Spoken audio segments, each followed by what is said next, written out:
안녕하세요. 저는 30대 초반에 이혼하게 된 여성입니다. 남들은 꽃잎 내리는 날 소중한 사람들이랑 소중한 시간 많이 보내고들 하는데 저는 이 기분 전환되는 시기에 이혼하게 되어 참 유감인 일이네요. 너무 기가 막힌 일을 겪어서 여기저기 떠들어보고자 사연을 올려봅니다. 다들 제 사연 다 듣고 나시면 저랑 비슷한 감정을 느낄 거라 감히 확신할 수 있습니다. 작성하다가 저도 모르게 흥분할 수 있으니 양해 부탁드려요. 남편과 저는 회사 면접관과 면접자로 만난 인연입니다. 남편이 저를 면접에서 뽑아준 상사였죠. 그곳은 서비스 관련 직장이었는데 남편이 제 인상을 좋게 보고 웃는 모습이 마음에 들어서 뽑았다고 해줬어요. 우리 회사가 그리 큰 건 아니어서 밥을 먹거나 일을 하면 늘 같은 공간에서 몇 시간씩 얼굴을 맞대고 일을 하거든요. 그렇게 지내다 보면 안 친한 사람들과도 금세 말을 터서 정이 들어요. 저도 실제 입사 한 달도 안 돼서 부서 사람들이랑 사적인 대화를 할 만큼 친해졌었거든요. 그건 남편과도 마찬가지였습니다. 남편이 부서에서 가장 높은 직급이었는데 남편이 나서서 부하 직원들이 불편하지 않도록 분위기를 만들어주니 더 편하게 일했던 것 같아요. 남편의 그런 점이 저도 모르게 멋있어 보였나 봅니다. 남편에게 정이 들었고 남편이 제게 먼저 말을 걸어줄 때마다 아주 경청을 하게 되었어요. 그렇게 서로 대화를 자주 주고받다 보니 자연스럽게 질긴 인연이 되더라고요. 때문에 각자가 미혼이라는 것도 당연히 알게 되었고 그게 관심의 표현이 되어 우린 결국 결혼을 전제로 만나는 연인이 되어버렸습니다. 저희 친정 부모님은 저의 결혼을 누구보다 바랬던 분들이기에 당연히 허락하셨어요. 근데 문제는 남편의 홀어머니였습니다. 시모는 제가 처음 얼굴 뵈러 갔을 때부터 마음에 안 드는 태도를 취하고 계셨어요. 인상을 딱딱하게 굳히고 있었는데 저는 그 모습을 보자마자 우리 결혼을 반대를 한다는 걸 직감했죠. 당연히 이유는 몰랐습니다. 이유를 모르니까 시모의 차가운 반응이 더 버겁더라고요. 나중에 인사를 나누고 본격적으로 대화를 나누기 시작했을 때도 시모가 저한테 관심이 없다는 것이 팍팍 느껴졌어요. 분명 결혼 인사를 간 것이었는데 저만 시모한테 이것저것 질문한 게 다인 자리였습니다. 시모는 제가 묻는 말이 아니고서야 입도 벙긋 안 하셨죠. 저를 마음에 안 들어 하시는 것이 너무 강하게 느껴지니 나중에는 저도 뻘쭘해졌어요. 차라리 뭐가 어떻게 마음에 안 드는지 시비라도 걸어주길 바랬을 정도로 적막이 강해서 어색했습니다. 나중엔 남편도 시모의 태도가 기분 나빴는지 자기 엄마한테 한 소리 하더라고요. 엄마, 희주한테 뭐 궁금한 거 없어? 그래도 아들이 결혼하고 싶은 여잔데 예의상이라도 좀 물어보고 그래라. 아들 입장 생각은 안 해? 궁금한 게 있어야 물어보지. 내가 무슨 질문 만들어내는 학생도 아니고 다 늙은 사람한테 무슨 그런 것까지 말하냐. 누가 소개해달라고 한 것도 아닌데. 시모의 대답에 남편은 한마디 더 얹으려고 하는 걸 제가 급히 말렸어요. 오히려 시모에게 관심을 부추기는 것이 더 눈치가 보이더라고요. 그래서 그냥 그 적막을 견디고 있다가 얼른 밥 먹고 자리를 비켜주는 게 낫겠다고 생각했죠. 식사를 어떻게 했는지 기억도 안 났습니다. 저는 설거지라도 하려고 소매를 걷었는데 시모가 그때 처음으로 제게 말을 걸어주더라고요. 남이 자기 물건 손대는 거 싫어한다고 말이죠. 그래서 전 잘 보이고자 하는 마음마저도 퇴짜 맞고 물러서야 했습니다. 시모는 한시라도 빨리 제가 이 집에서 사라지길 바라는 눈치 같았어요. 저는 가방을 챙기고 남편한테 눈짓을 줬죠. 그런 와중에도 시모는 제게 눈길 한 번 안 주면서 식탁만 치웠어요. 그러다 인사 타이밍이 언제 해야 할지 몰라 화장실이라도 한번 가야 할 것 같더라고요. 그래서 잠시 자리를 비웠는데요. 화장실에서 한숨 돌리고 문을 열었는데 바로 앞에 시모가 떡하니 서 있는 거 아니겠어요? 저 진짜 깜짝 놀라서 작게 비명을 질렀습니다.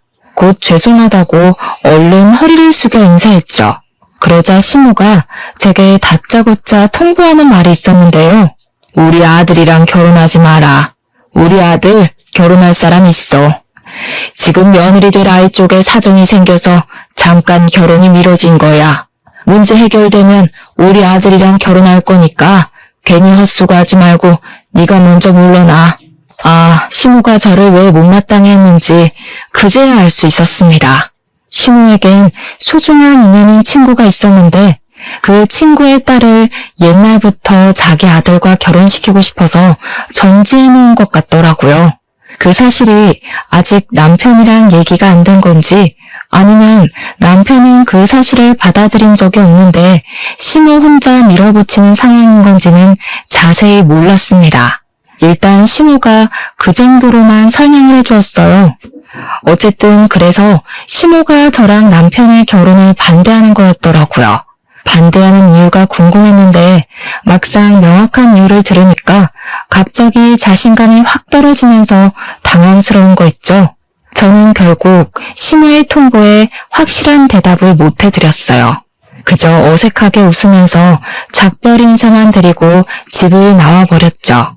그리고 이걸 남편한테 말해야 하나 말아야 하나 고민했는데 어차피 제가 이 사실 때문에 남편이랑 헤어질 것도 아니고 말을 하지 않으면 해결 안 될 일이라서 말해버렸어요. 자기 결혼할 사람 있었어? 어머님이 나더러 미리 대기하고 있는 며느리 있으니까 자기랑 헤어지라고 하던데 이게 다 무슨 소리야? 뭐? 이 엄마가 하다하다 너한테까지 그런 소리를 했네. 그거 그냥 엄마 혼자 하는 소리야. 무슨 조선시대도 아니고 어른이 하라는 결혼을 누가 해? 신경 쓰지 마. 내가 알아서 해결할게. 남편은 이 문제로 시모한테 한두 번 시달렸던 게 아닌지 지겹다는 듯 화를 내면서 저를 안심시켰습니다. 저는 더 자세히 캐묻고 싶었지만 남편 표정이 이미 지긋지긋해 보여서 그냥 입 다물었어요. 그 뒤론 정말로 시모가 그것에 대해 전혀 언급을 하지 않았습니다. 저희는 예정대로 수월하게 결혼이 진행되었죠. 남편이 시모랑 무슨 대화를 어떻게 설득한 건지는 따로 묻지 못했어요. 굳이 지나간 문제를 들추고 싶지 않기도 했고요. 남편이랑 무사히 결혼을 하게 된 건 정말 다행이었지만 한편으론 저 혼자 시모의 눈치가 굉장히 보였습니다. 시모 표정이 저를 그리 반기는 얼굴이 아니었거든요. 제게 두 눈 똑바로 뜨면서 결혼하지 말라고 선포했던 분인데 자기가 원하는 며느리가 아닌 다른 며느리가 들어가게 됐으니 마음에 들 리가 없을 거잖아요. 그래서 괜히 결혼 후에 있을 고부 갈등이 벌써부터 걱정이 되었죠. 남편한테 시모의 기분에 대해서 슬쩍 물어봐도 남편은 그저 시모가 더 이상 우리 관계에 대해 딴 말 안 할 거니까 걱정 말라고만 하니 계속해서 집요하게 물을 수도 없었습니다. 할 수 없이 그 정도로만 알고 넘겨야 했죠. 그렇게 결혼을 마치고 저희는 합가로 신혼을 시작했어요. 그 이유는 시모가 합가를 원해서였습니다. 시모가 합가를 원했을 때 남편이 단번에 거절했지만 제가 하겠다고 했어요. 저는 처음부터 시모에게 미움털이 박힌 며느리라 시모랑 친해지는 게 우선이라 생각했거든요. 그래서 합가를 통해 점수를 좀 따고 싶었어요. 남편이 저더러 시모한테 그렇게까지 잘 보이지 않아도 된다고 했는데 저는 제가 정말 괜찮은 며느리라는 걸 보여주고 싶었고 인정받고 싶었습니다. 시모의 등살을 감당할 각오도 많이 했어요. 시모가 자기 친구의 딸을 많이 좋아한다는 거 알고 있습니다. 하지만 그 친구의 딸을 며느리로 만들지 못한 것이 아쉽지 않도록 제가 며느리가 된 사람으로서 훨씬 더 잘해내고 싶었어요. 이왕 식구가 된 며느리는 저였으니까요. 그래서 저는 합가 첫날부터 만반의 마음을 가지고 잠자리에 들었습니다. 다음날 아침 일찍 일어나 시모를 위한 아침 밥상을 차리려고 했죠. 그렇게 다음날 이른 아침 알람 소리를 듣고 눈을 떴어요. 아침 먹고 출근을 해야 해서 너무 피곤했지만 어제의 다짐을 생각하면서 차림새를 정돈하고 거실 밖으로 나갔습니다. 그리곤 깜짝 놀랐어요. 주방에서 기척 소리가 나길래 그때부터 주춤거리며 다가갔는데 놀랍게도 시모가 먼저 일어나서 아침을 준비하고 있더라고요. 어머님? 아, 일찍 일어나셨네요. 제가 아침 차리려고 그랬는데 죄송해요. 제가 더 일찍 일어났어야 했는데 어머님 기상 시간을 몰랐네요. 내일부턴 더 빨리 일어날게요. 일하는 사람이 뭐하러 아침까지 차리려고. 시간이 있을 때 조금이라도 더 눈붙이려고 해야지. 원래 집안일은 집에 있는 사람들 몫인 거야. 상 차리는 건 내가 할 테니까 도와줄 거 없어. 한 50분 더 잘 수 있겠네. 얼른 좀 더 자고 와. 그런데 말이에요. 제가 놀라야 할 부분은 따로 있었더라고요. 시모가 저보다 먼저 일어나서 아침을 준비하고 있었던 것에 기함할 것이 아니라 시모의 말씨와 태도에 기절초풍해야 할 일이었어요. 그날의 시모는 제가 알던 시모와 확연히 다른 사람으로 변해 있었습니다. 그 갑작스러운 변화가 낯설어서 제가 당장 태도를 어떻게 받아쳐야 될지 계산을 못했을 만큼 당황스러웠어요. 시모는 제게 빈말을 한 것이 아니었는지 한 번도 보여준 적 없는 웃음까지 보여주면서 뭘 귀신같이 서 있기만 하냐고 나중에 졸면서 밥 먹지 말고 얼른 들어가서 자라고 하대요. 진심 같아 보였어요. 정말 저에게 선심을 베풀어주는 모습이었습니다. 저는 시모의 지나친 배려에 못 이겨 결국 얼떨떨하게 다시 방으로 돌아와 버렸어요. 그리고는 침대에 누워 한숨도 못 자고 생각만 했죠. 그날을 기점으로 시모는 그때뿐만이 아니라는 듯이 한결같이 상냥한 태도로 일관하였습니다. 결혼을 반대한 사람이 맞냐는 듯 막상 결혼하고 나니까 잘해주기 시작했어요. 시모의 친절은 몸둘 바를 모를 정도였는데요. 아침마다 저보다 먼저 일어나서 아침상을 준비하셨고 제 손이 닿기 전 집안일을 먼저 해주셨어요. 결혼하기 전에는 시모 목소리도 듣기 힘들었는데 합가하면서부터는 제게 먼저 말도 걸어주시고 일하고 온 제가 피곤할까봐 안마 의자도 양보해 주셨습니다. 저 솔직히 합가한 후로 제가 다짐한 걸 하나도 지키지 못했었어요. 시모가 너무 잘해줘서요. 그게 너무 감사하지만 한편으로는 오히려 며느리로서 마이너스만 되는 것 같아서 시모한테 부탁을 한 적도 있었습니다. 어머님께서 다 해주시니까 제가 아무것도 할 게 없네요. 혼자 힘드시게 다 하지 마시고 저한테도 좀 알려주세요. 저도 어머니 이 집 안사람인데 같이 돕고 싶어요. 괜찮다니까 그러네. 네가 나 고생하는 거 알아주기만 해도 피로가 싹 다 풀려. 내 걱정하지 말고 집에 오면 푹 쉬어. 밖에서 일하고 왔는데 집에서까지 일하면 쓰나. 제가 뭘 하려고만 하면 늘 이런 식이니 뭘 할 수도 없었어요. 저는 결국 조금씩 시모의 배려를 받아들이기 시작했죠. 출근 때도 퇴근하고 와서도 시모 덕분에 맛있는 밥을 먹는데 엄마 생각도 나고 얼마나 든든한지 몰라요. 그리고 잘 생각해보면 마냥 미안해하기보단 받는 만큼 고마워하는 것도 하나의 화답일 수 있겠다는 생각이 들더라고요. 그때부터 저는 시모에게 좀 더 적극적으로 표현하고 다가가는 며느리가 되는 걸로 방향을 바꿨습니다. 어머님, 진짜 너무 맛있어요. 매번 너무 감사해요. 제가 해드려야 되는데 비법 알려주시면 다음 쉬는 날을 봐서 제가 대접해드릴게요. 아유, 됐다. 나도 너희들 해먹이는 재미로 자꾸 하는 거지 뭘. 그리고 너희들이 돈도 주지 않냐. 내가 가만히 앉아서 용돈만 받고 놀 수 있나. 에이, 그건 어머님 놀고 먹으라고 드리는 돈이라니깐요. 어머님이야말로 그것 때문에 저희 신경 쓰는 거 그만하시고 제발 어머님만 생각하세요.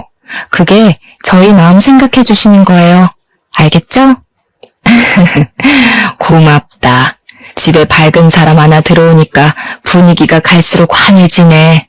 저랑 남편은 서로 돈을 조금 보태서 시모한테 용돈을 주고 있는데 시모는 그걸로 적당한 선에서 사고 싶은 물건을 사기도 했습니다. 알아서 적금도 넣는 것 같았어요.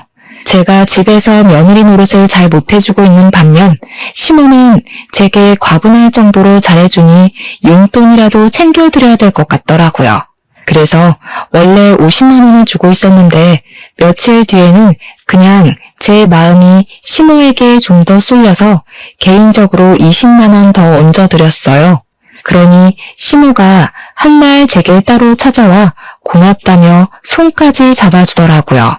그날은 따뜻한 말까지 건네줬는데 진심으로 눈물 날 뻔했습니다. 내가 이런 귀한 며느리를 못 알아보고 하마터면 놓칠 뻔했네. 이전에 섭섭한 거 있었으면 그냥 늙은이가 노망이 났었나 보다 하고 잊어줘. 그때 속상함을 안 잊었을 수가 있겠습니까? 저는 진작에 제 결혼을 반대했던 시모의 차갑던 모습을 깡그리 잊어버렸어요. 고부 갈등을 너무 걱정했는데 시모에게 며느리로 인정받으니까 괜한 걱정이었다는 것을 새삼 느꼈었네요. 시모가 마음의 문을 대놓고 열어주니까 저도 자신이 생겨서 더 다가갈 수 있었던 것 같아요. 그래서 저는 시간 날 때마다 시모의 어깨도 주물러주고 일부러 시모랑 시간 내서 데이트도 했습니다. 그리고 저랑 남편이 합가를 하자마자 임신을 준비하고 있었어요. 시모한테도 미리 얘기를 했었는데 혹시 시모가 그래서 저한테 더 잘해주는 건가 싶기도 했습니다. 제가 남편한테 시모가 잘해준다고 자랑을 한 적이 있었거든요. 그랬더니 남편이 그런 얘기를 하더라고요. 엄마가 손주 결혼하는 것까지 보는 게 꿈이라고 늘 말씀하셨거든. 그래서 아마 우리가 아기 준비한다고 했을 때 좋았을 수도 있겠네.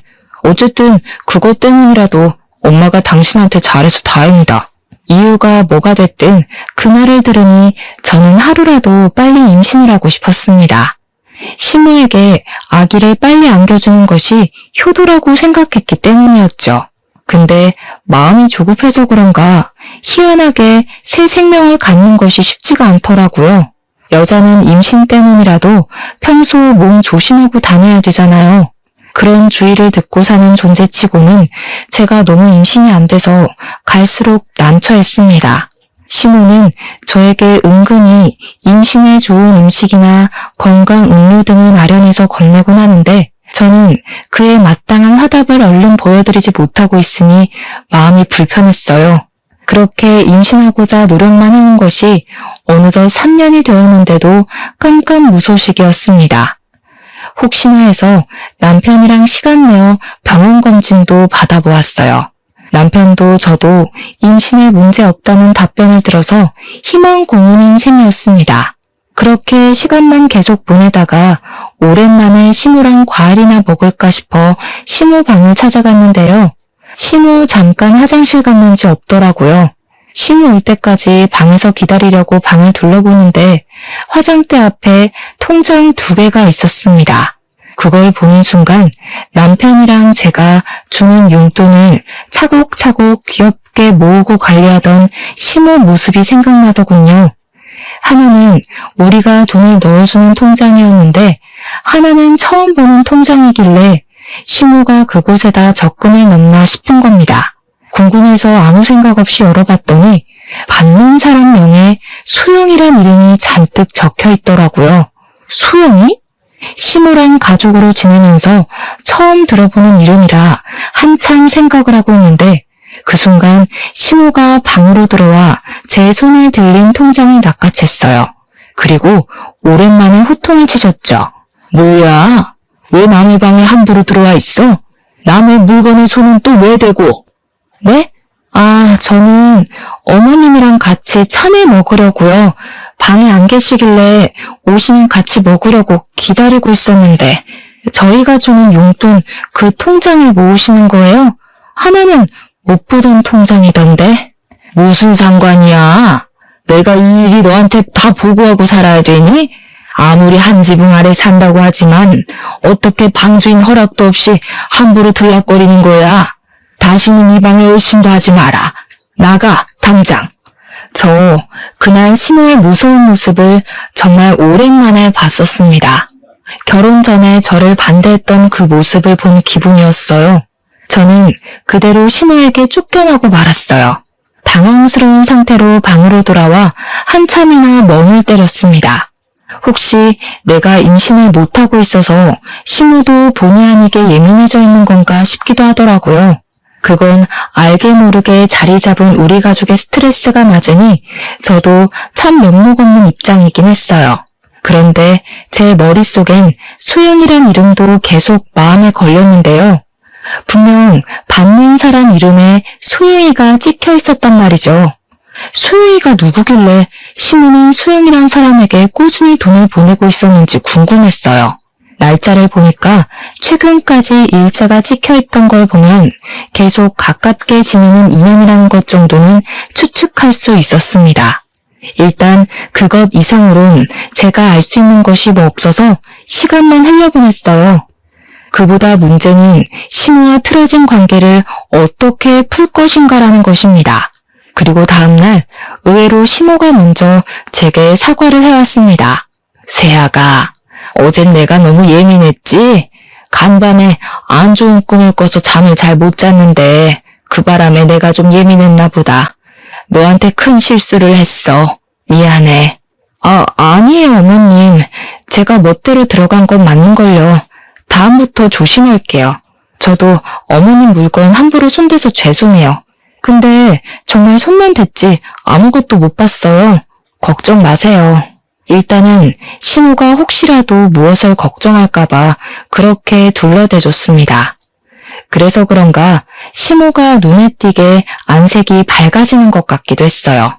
어쨌든 저는 다소 찝찝한 기분으로 며칠을 보냈고 시모와 저는 다시 평소처럼 잘 지냈습니다. 그리고 며칠 뒤였어요. 남편이 아파서 연차를 냈다길래 제가 같은 직장에서 일하는 입장인지라 걱정되어서 일이 제대로 안 되더라고요. 결국 급하게 마무리만 한 뒤 저도 조금 일찍 퇴근했습니다. 남편한테는 따로 문자만 넣은 뒤 귀가를 했어요. 도어락을 열고 집에 갔더니 아무도 나와보는 사람이 없더라고요.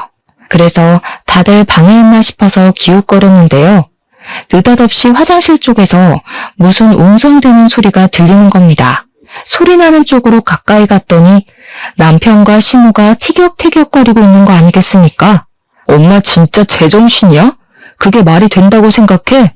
걔도 제정신이 아니고서야 그런 걸 한다 했다고? 난 싫어. 둘이서 한 맞춰온 걸 왜 나한테 하라고 강요해? 난 싫다고. 너더러 같이 살아달라는 거 아니잖아. 직접 살 부딪히란 소리도 아닌데 그거 조금 담아주는 게 뭐가 어려워서. 내가 결혼 양보해줬으면 너도 이건 해줘야지. 그때 남편이 시모를 밀치고 화장실을 박차고 나왔습니다. 그리고는 당연하게도 저를 맞닥뜨렸죠.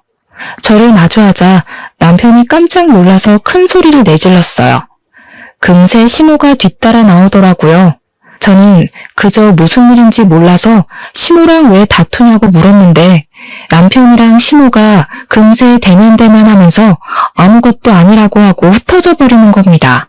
남편을 따라가서 한 번 더 물었지만 시모가 말도 안 되는 걸 자꾸 요구한다는데 그 정도로만 말해주고 더 이상은 저랑 상관없는 일이라고 말하기를 회피만 했어요. 그렇게 자꾸 원인 모를 찝찝함만 쌓여가는 채로 시간이 더 흘렀습니다. 그러다 보니 저는 임신 하나만 신경 쓰기도 너무 벅차서 끝내 다른 건 저절로 관심을 놓게 됐어요. 보고 듣고 찾는 것까지 모두 임신에 관련된 정보들에만 신경을 몰두하게 되었죠. 제가 노력하는 만큼 남편도 함께 노력해줘서 마음이 외롭지는 않았습니다. 또 시모가 결과물을 재촉하는 분도 아니셨던지라 임신에 실패해도 절망스럽진 않았어요. 다만 지치긴 했습니다. 목표 지점이라도 보이면 좋겠는데 그것마저 보이지 않으니까 괜히 불안하더라고요.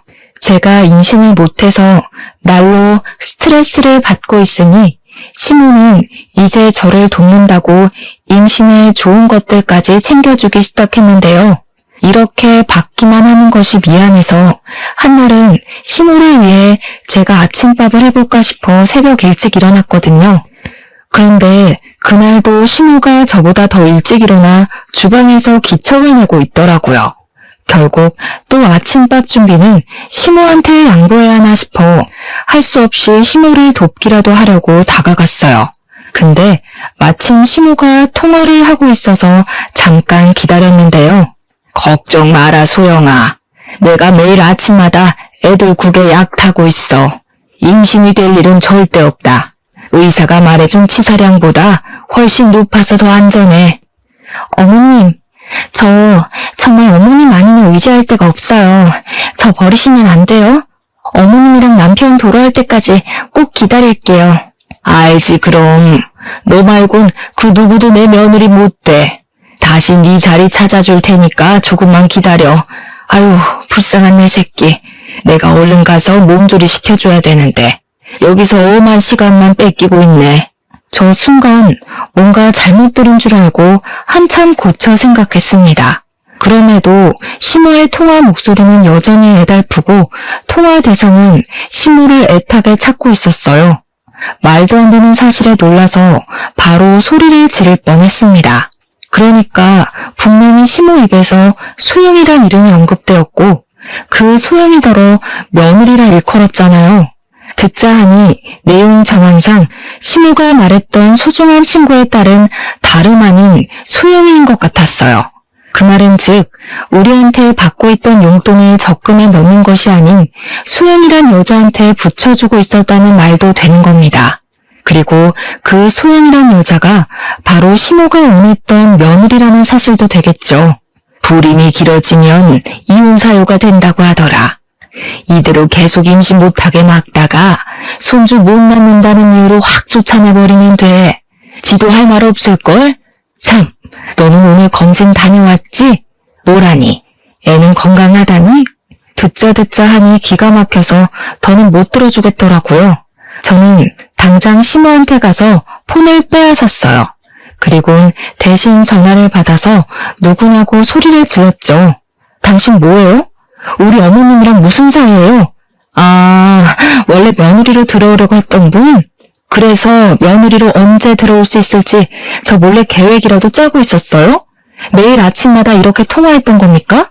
제가 난데없이 퍼부어버렸더니 상대방이 놀랐는지 바로 전화가 끊기더라고요.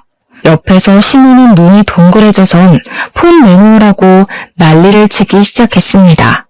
저는 시모의 폰을 식탁에 확 내려놓아줬어요. 그리고 대체 이게 다 뭔 소리냐고 따졌죠. 어머님, 저 다 들었어요. 이제 와서 괜히 어줍잖게 숨길 생각 마세요. 묻고 싶은 게 수두룩한데 이게 제일 궁금하네요. 임신 못하게 막고 있다는 건 무슨 말이에요? 설마 저한테 무슨 짓 하셨어요? 저의 직설적인 지적이 그대로 통했는지 시모는 얼굴이 벌개져선 그제야 속내 밝혔습니다. 그 사실은 하늘이 무너질 만큼 충격적이었어요. 그래, 내가 피임약 좀 탔다. 네가 어디 내 며느리 될 수 있을 거라고 생각해? 너는 절대 내 며느리 못 돼. 내가 그렇게 안 놔둘 거야. 시모가 제 앞에서 악을 쓰며 저의 존재를 부정했어요. 그 순간 역시나 결혼하기 전에 그 공포가 떠올랐는데요. 그와 동시에 그동안 시모와 웃으면서 지냈던 몇 년간의 추억들도 같이 떠오르더라고요. 제가 절대 시모한테 며느리가 될 수 없다면 그럼 그간의 시간은 아무것도 아니었다는 거잖아요. 저는 진심으로 시모와의 시간이 행복했는데 시모한테는 그저 연기였고 저를 쫓아내기 위한 인내의 시간이었다는 거 아닙니까? 임신에 실패했을 때도 이렇게까지 절망적이진 않았습니다. 저 그날 시모의 원망을 코앞에서 들으면서 속이 얼마나 처절했는지 몰라요. 어떻게 그러실 수가 있어요? 어떻게 그 긴 시간 동안 사람 마음 가지고 장난칠 수가 있냐고요. 제가 어머님을 위해서 아이 가지려고 얼마나 마음고생했는지 아시잖아요. 나를 위해서? 나를 위하려면 애초에 이 결혼을 하지 말았어야지. 너는 처음부터 이기적이게 이 결혼 시작해서 끝까지 이기적일 뿐이었어. 나는 네 핏줄 섞인 손주 보고 싶지 않다. 네가 눈꽃만큼이라도 내 생각한다면 당장 우리 아들이랑 이혼해. 저 진짜 그날 세상 무너지는 줄 알았습니다. 모르고 살았던 고부간의 갈등을 한꺼번에 몰아서 받는 기분이었어요. 저는 그대로 자리에 주저앉아 버렸어요. 결국 단 한 번도 시모의 인정을 받은 적 없는 며느리였다는 것이 허망하기 그지없었고 그저 허울 뿐인 관계였다는 것이 너무 허탈했어요. 저를 이렇게 무너지게 만든 시모가 정말 미웠습니다. 거실에서 나는 소란 때문에 잠에서 깬 남편이 바깥을 나왔는데요. 제가 주저앉아서 울고 있으니까 놀라서는 제 걱정을 해주더라고요. 그런 와중에도 시모는 울고 있는 저한테 대고서 계속해서 할 말을 토해내고 있었습니다. 이왕 이렇게 된 거 이제라도 알았으면 그만 포기하고 우리 아들이랑 이혼하라니까. 너한테는 이미 며느리가 될 애가 따로 있다고 했잖아. 너도 이젠 자존심 상하지 않니? 이미 이런 집구석인 거 다 알았을 텐데 계속 붙어있는 것도 불편할 텐데. 결국엔 결혼 전부터 했던 얘기를 다시 하기 시작하셨어요. 무슨 상황인지 알게 된 남편은 화가 나서 시모를 끌고 집 밖으로 나가버렸습니다. 저 혼자 그 자리에서 한참을 서럽게 울고만 있었어요. 울다 보니 3년간 임신 못했던 게 시모의 이기심 때문이란 사실이 갈수록 더 화가 나더라고요. 이거 절대 넘어가주기 싫대요.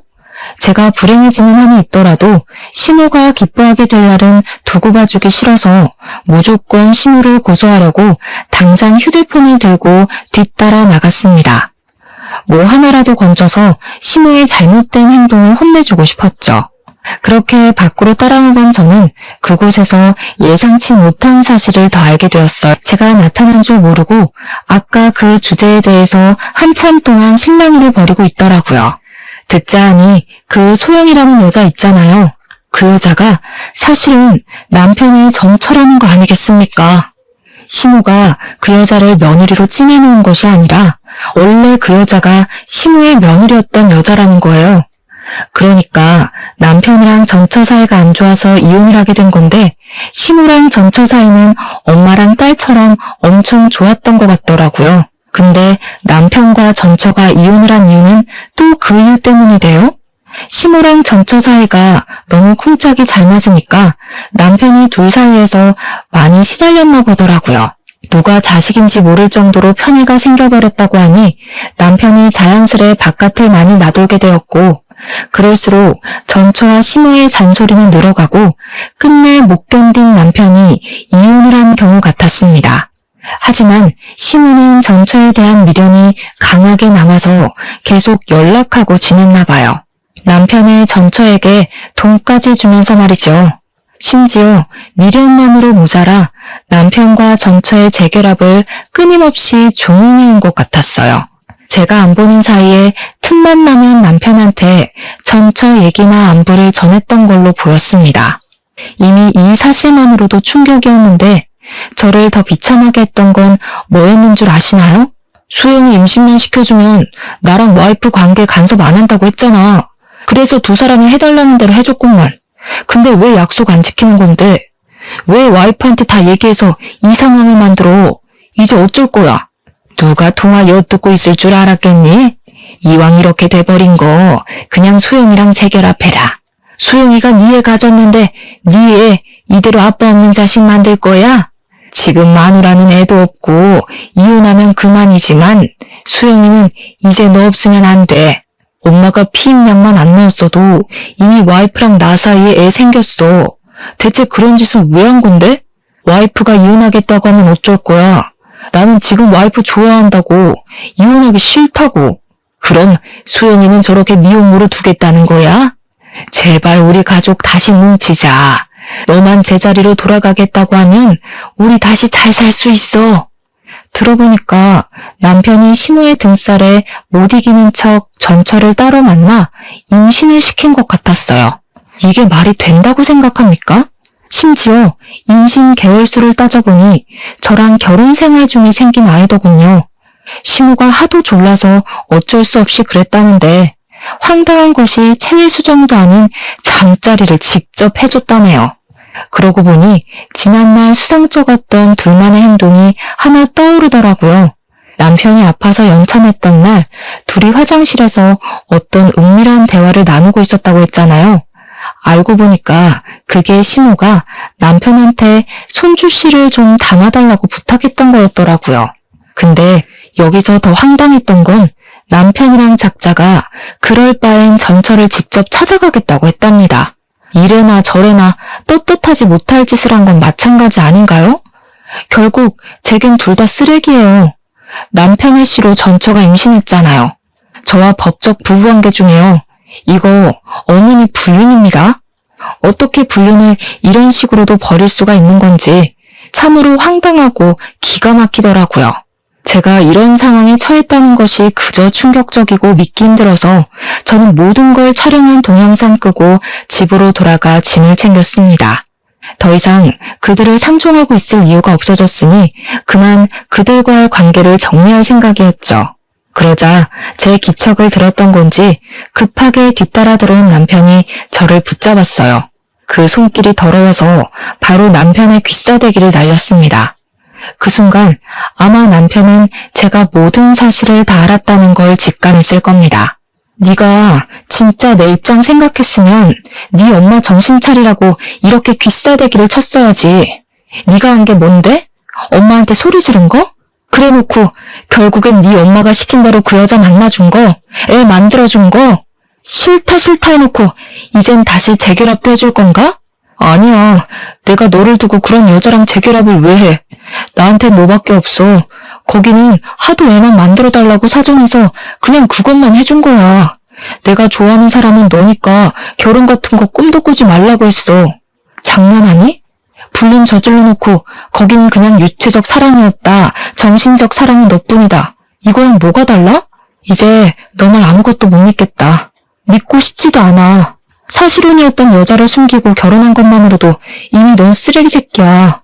저는 남편과 더 얘기하고 싶지 않아서 남편을 밀치고 지나쳤습니다. 그러자 시모가 거실에 떡하니 기다리고 있대요. 아직도 자기가 저보다 머리 위에 있다고 생각하는 것 같더라고요. 당당하게 저를 노려보고 서 있는 거 아니겠어요? 그래서 이제 우리 아들이랑 더는 같이 못 살겠다는 거니? 그거 잘 됐네. 이렇게까지 했는데도 네가 안 나가주면 어쩌나 고민 많이 했거든. 그땐 우리 소영이를 데리고 들어올까 생각도 했었어. 저는 시모가 뭐라고 짓거리던 대답하지 않고 그냥 시모의 어깨를 강하게 치고 나갔습니다. 저를 향해 야! 하고 소리를 질렀어요.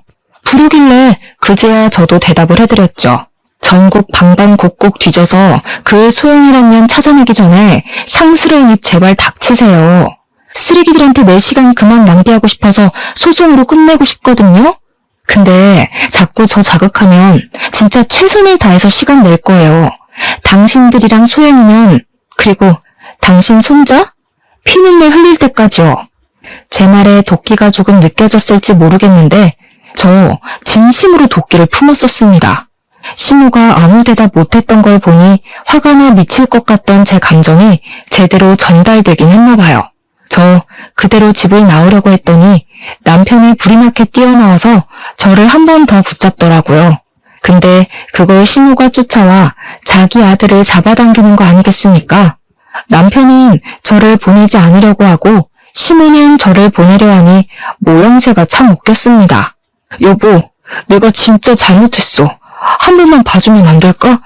당신이 소영이 애 지워달라고 하면 내가 가서 그렇게 할게. 그러니까 제발 이혼하자고 하지 마. 부탁이야. 이놈이 정신 나갔나? 이미 마음 접은 애를 왜 잡는 거야? 그러니까 엄마가 처음부터 얘기했지? 전에는 우리 집사람이 못 된다고 했잖아. 시모 말을 듣는데 왠지 모르게 열이 받았어요. 그냥 뭔가 이 집 식구들에게 이용당한 기분이 들더라고요. 제 시간을 빼앗긴 기분도 들었고요. 그래서 뭔가 그냥 시시하게 집을 나가는 것이 아쉬운 마음이 들었습니다. 그 타이밍에 갑자기 좋은 아이디어가 떠올랐어요. 아까 시모가 저를 주려고 만들고 있던 과일 주스가 생각나대요. 거기에도 분명 피임약이 들어갔을 거란 말이죠. 저는 저를 붙잡고 실랑이를 벌이고 있는 그들을 뿌리치고서 다시 집 안으로 들어갔습니다. 그러자 남편은 제가 생각을 바꾼 줄 알고 좋아하고 시모는 제가 생각을 바꾼 줄 알고 쌍욕을 하더군요. 그러거나 말거나 저는 과일 주스를 들고 시모에게 다가갔어요. 시모는 그것을 자기한테 던지는 줄 알고 식겁하더라고요. 그 모습을 실컷 구경해주고 그대로 지나쳐서 시모 방으로 걸어갔습니다. 그리고는 시모가 평소 애지중지했던 모피겉옷 찾아냈어요. 그 모피겉옷은 시모가 가진 재산 중에 가장 비싼 물건이기도 했지만 우리 친정에서 예단으로 준비한 시모에게 주는 선물이었습니다. 어차피 인정하지도 않은 며느리의 집안에서 받은 선물이니 시모한테 필요 없을 거라고 생각했어요. 그래서 과일 주스를 바로 그 모피옷에 냅다 뿌려버렸죠. 그러자 시모 비명을 지르면서 경악하더라고요. 시모가 저만큼이나 더 괴로웠으면 좋겠기에 집을 나서기 전에 작별 인사도 제대로 해줬습니다. 저 소송할 거예요. 그렇게 아끼시는 며느리도 상간녀로 고소할 거고요. 돈 갚느라 잘 먹고 잘 살지는 모르겠는데 일단 아이 안 생기게 막아준 건 새삼 감사하네요. 내 아이한테 그쪽 같은 할머니 생겼으면 최악이었을 것 같아. 그만한 지옥이 또 어디 있었겠어요? 거기서 거기인 사람들끼리 어디 손잡고 잘 살아보세요. 그 집을 나오자마자 친정으로 갔습니다. 친정에서는 제 사정을 알고서 제가 그랬던 것처럼 엄청 기가 막혀 하셨어요. 그래도 제가 변호사를 선임해서 그들을 이혼소송에 상간녀 소송과 정신적 손해배상 청구, 사기죄까지 하여 위자료 두둑하게 받아냈어요. 부모님이 그건 참 잘했다고 하시더라고요. 부모님은 특히 전 시모보다 전 남편한테 더 실망하셨어요. 전 남편이 사실혼 관계를 숨기고 있었다는 것에 세상 참 무섭다고 표현하셨습니다. 저도 설마 결혼 사실을 속이는 사람이 있나 말도 안 된다고 생각했었는데 막상 겪고 나니까 그런 사람도 있다는 걸 알았네요. 역시 세상은 뭐든 함부로 단연지을 순 없는 것 같아요. 그리고 전 현재 이직을 하진 않았습니다. 전 남편이 먼저 일을 그만뒀거든요. 원래는 제가 그만두려고 했는데 전 남편이 위자료 때문인지 지방으로 이사를 가는 바람에 자연스레 눈에서 멀어졌어요. 전 남편이 사무실 자리를 정리하고 나가기 전에 저와 마지막으로 대화를 청해서 시간을 내줬는데 그때 그런 말을 하더라고요. 전처가 아이를 잃었다고 말이죠. 굳이 자기가 책임질 생각은 없었으나 그걸 빌미로 자꾸 자기 엄마랑 전처가 자기 발목을 붙잡아서 그냥 같이 살까 생각도 했다네요. 그런데 전처가 아이를 잃는 바람에 그런 생각 싹 접고 바로 전처를 내다 버렸답니다. 다신 보지 말자고 하면서 말이죠. 제게 굳이 그런 얘기를 하는 이유는 저를 붙잡고 싶어서가 아니라 그냥 혹시라도 제가 먼 훗날 전 남편을 생각할 때 전처랑 잘 먹고 잘 사는 모습으로 떠올리진 말았으면 해서 알려주는 거라고 하더군요. 그날 그렇게 마주한 시간이 전 남편과의 마지막 시간이었습니다. 현재는 충청도 어딘가에서 빚 갚으며 살아가고 있겠죠.